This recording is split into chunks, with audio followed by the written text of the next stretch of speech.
faking, lying, stealing credit, piggybacking on young designers, riding hip-hop culture without earning it, turning controversy into cash, and somehow building a $9 billion empire from it. This is Thomas Jacob Hilfiger, a man who couldn't design, couldn't sew, never went to fashion school, and had zero qualifications to be anywhere near a runway. Yet he built one of the biggest fashion brands on the planet by pretending, by performing, by manipulating perception so brilliantly, the world didn't just believe the myth, they worshipped it. Some call him a fraud, some call him a visionary, some call him the greatest marketer fashion ever produced. But here's the one thing nobody argues. He wasn't supposed to win. He wasn't qualified to win. He wasn't even ready to win. So how did he do it? Because the answer will make you question everything you think you know about success, skill, and what it really takes to become iconic.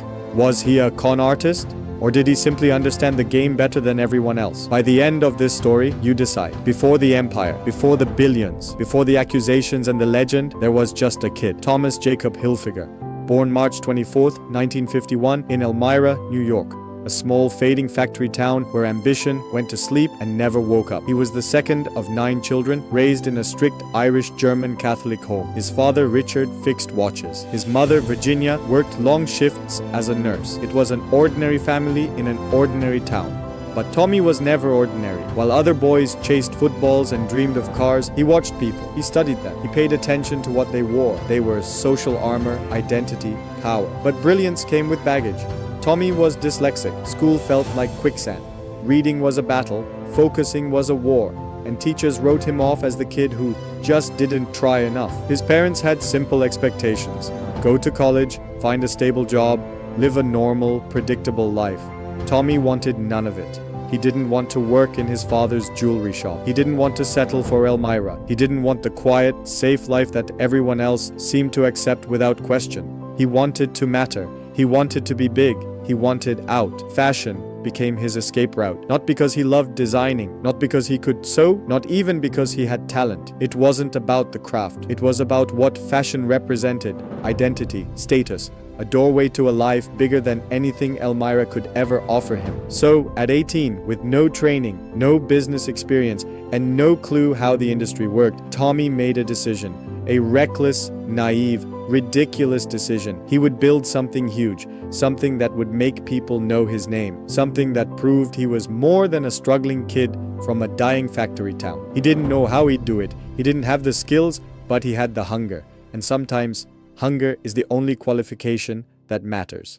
It's 1969, Tommy is 18. He empties his pockets, counts the last $150 he has to his name, and decides it's enough. He convinces 2 friends to follow him into a dream none of them really understand. And together, they open a tiny store in Elmira, New York. They call it People's Place. It's nothing glamorous, just a small shop selling bell-bottoms and denim they buy wholesale from New York City. But Tommy wasn't building a store. Not in his mind. He was building a world. People's Place became a hangout more than a shop. Tommy threw concerts, hosted parties, turned the store into a cultural magnet for kids who didn't fit in anywhere else. He created a vibe, a tribe, a sense of belonging that nobody else in town could replicate. And for a while, it worked. It really worked. Crowds packed the sidewalk, kids lined up for the clothes and the culture, money came in fast, and Tommy felt unstoppable. He opened more locations, imagining this was just the beginning of his rise, but underneath the hype, something dangerous was happening. Tommy had no idea how to run a real business. He didn't track inventory, he didn't understand cash flow, he didn't save, he didn't plan, he didn't pay taxes properly. He was brilliant at energy, at attention, at building a scene, but the boring, brutal mechanics of business, he ignored all of it. He spent too fast, expanded too early, bought piles of clothes that nobody wanted, the cracks spread, the bills grew, and by 1977, People's Place collapsed. Tommy was 25 when it all fell apart. The stores closed, the money disappeared, the dream evaporated. Bankruptcy hit hard and publicly. Everything he'd built, everything he bragged about, was gone. For the first time in his life, Tommy felt truly defeated. Most people would have stopped here. Most people would have taken the hint, found a stable job, and moved on. But Tommy wasn't most people. He was humiliated, told everyone he'd be somebody, told his family he didn't need college, told himself he was meant for greatness. And now, he stood in the ruins of his own ego,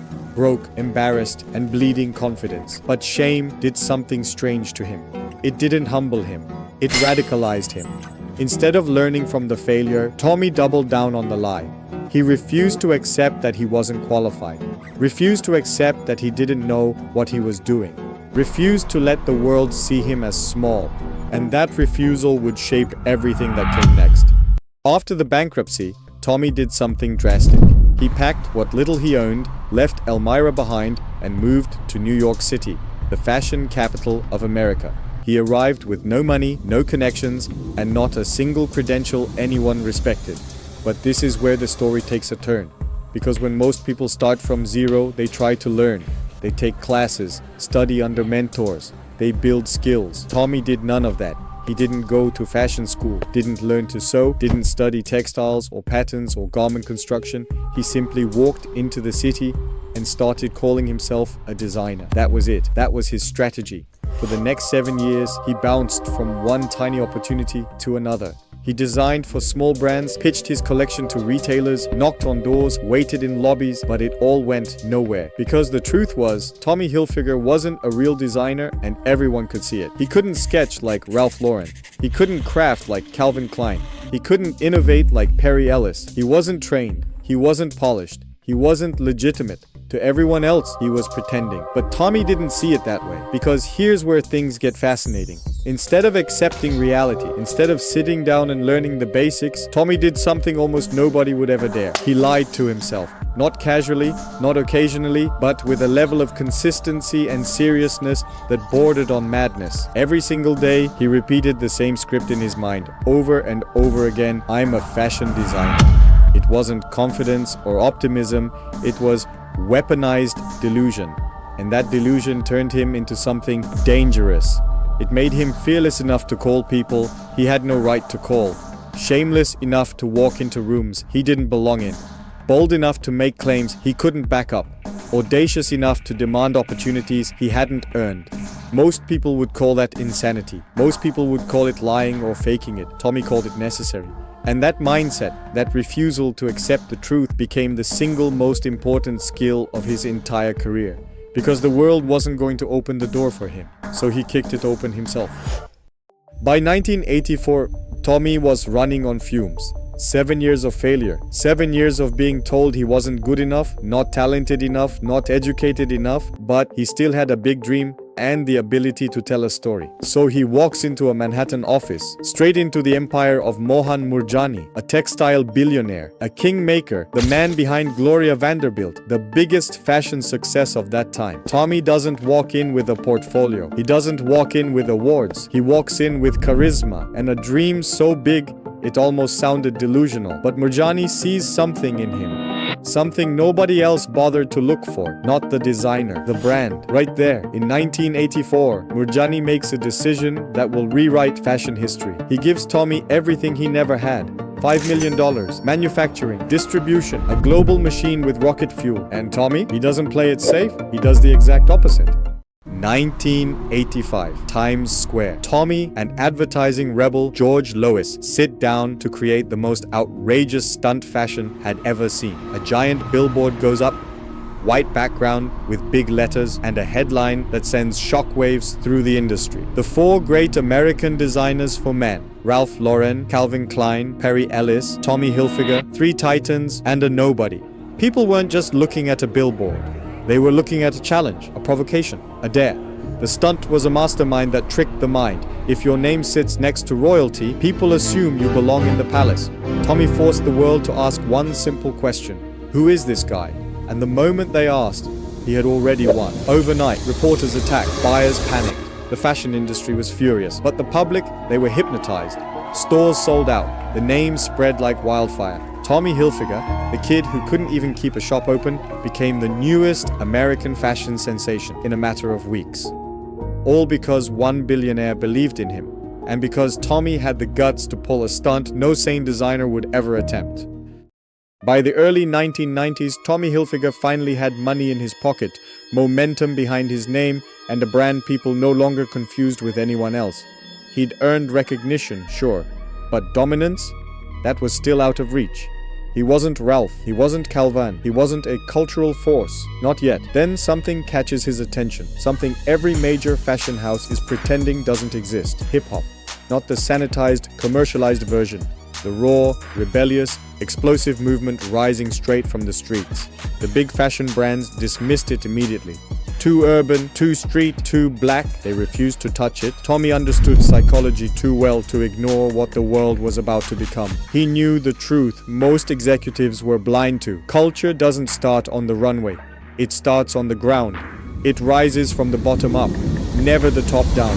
So he switches the game. No glossy billboards, no magazine spreads, no runway theatrics. Tommy goes straight to the source. The people actually shaping the identity of the next generation. His strategy is ruthless, simple, and brilliant. Strategic product seeding. He starts sending boxes of Tommy Hilfiger clothes to the biggest voices in hip-hop, Snoop Dogg, Tupac, Biggie, Aaliyah, and dozens of others who were redefining culture in real time. No contracts, no negotiations, no expectations. He wasn't paying for endorsements. He was placing his brand where the world's attention was about to explode. And then destiny hits. 1994, Saturday Night Live. Snoop Dogg walks onto the stage wearing a massive Tommy Hilfiger sweatshirt. Bold, clean, unmistakable. The cameras catch it, the audience sees it, millions watch it live. And the best part, no one paid for it, no one planned it. No one asked for it. It was completely organic. By Monday morning, everything changes. Sales erupt by 300%. Stores can't restock fast enough. Teenagers treat Tommy like the uniform of the decade. Hip-hop embraces the brand and blasts it into orbit. Tommy rides the wave straight into a financial rocket ship. But along with the success comes a question people still argue about. Did Tommy celebrate the culture, or did he exploit it? He built a global empire of preppy suburban fashion by tapping into black influence, black credibility, black cultural power. Some call it genius, some call it manipulation, but no one can deny what happened next. It worked. It worked better than any advertisement money could have bought. It transformed Tommy Hilfiger from a designer into a cultural phenomenon. By the late 1990s, Tommy Hilfiger was untouchable. Or at least that's what he thought. His logo, that little red, white, blue flag, was no longer a symbol. It had become a stamp, and Tommy stamped it on everything he could get his hands on. T-shirts, jeans, jackets, then bedding, towels, accessories. If it had a surface, it became Tommy branded. His clothes hit every store you could imagine. Upscale department stores, discount chains, and then the unthinkable, gas stations. Tommy Hilfiger was no longer a fashion statement. It was background noise. The same hip-hop community that had once treated his logo like royalty suddenly looked at it with disgust. Played out.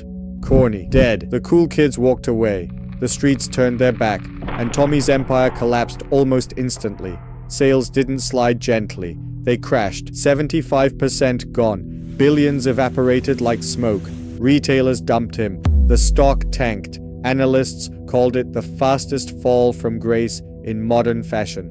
And in 2006, after years of watching his kingdom rot from the inside, Tommy finally stepped away. He sold the company, took it private, and quietly disappeared from the spotlight. The industry treated him like a relic of the 90s, a cautionary tale, a brand that flew too close to the sun and lost its wings.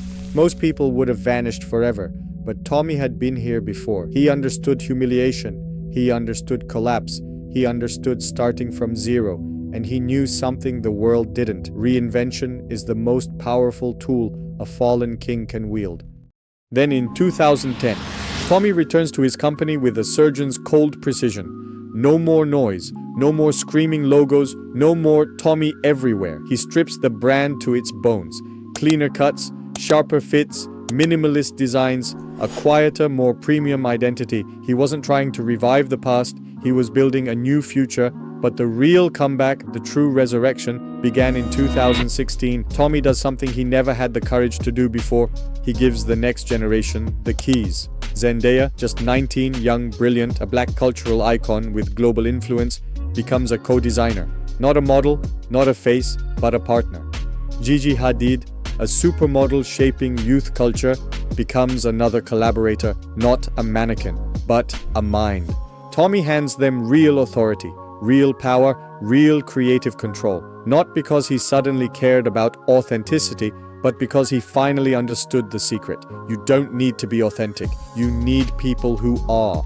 Gen Z didn't remember his overexposure. They didn't remember the gas station shirts or the downfall. They just saw Zendaya, they saw Gigi, they saw relevance, and the brand exploded again. Sales skyrocketed 500%. Fashion critics praised his rebirth. The world saw Tommy Hilfiger not as a relic, but as a reinvented icon. And by the 2020s, the company stood tall again. A $9 billion force. The man who never learned to sew. The man who faked his way into fashion. The man who lost everything. Twice had rebuilt an empire. Twice. Not through talent, not through design, not through craftsmanship, but through psychology, reinvention, and the ability to read culture like a map. Tommy Hilfiger didn't just survive fashion, he outsmarted it. Again. So, in the end, Tommy Hilfiger doesn't give us the story about fashion. He gives us a story about human nature. Success isn't about being the best, it's about deciding to have complete faith in what you're going to do. It's not about talent, it's about understanding human, it's about understanding people, what they want, what they follow, and what they believe. It's not about credentials, having a permission, or having a degree. It's about confidence, momentum, and proper timing.